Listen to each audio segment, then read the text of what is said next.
wake up. I'm going to work. I know you're tired, but could you cook me some sinigang? No. Please wake up. I have work. I know you're tired, but could you cook me some sinigang? Ano? Sinigang, please. Ang sinigang. Sinigang na baka. Beef sinigang. Mamaya, punta ako mamaya sa palengke. Huwag ka makulit. Sip na ako. Wake up na. Kasi, wake up na. Ay, naku, mamaya sabi ba, di ba? Now na. Ngayon na. Ay, naku, sige.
Hello, my friends.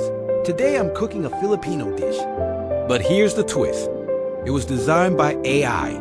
That's right, a robot told me how to cook this. What could possibly go wrong? If it turns out delicious, I'll take the credit. If it tastes like printer ink, yeah, that's on the algorithm.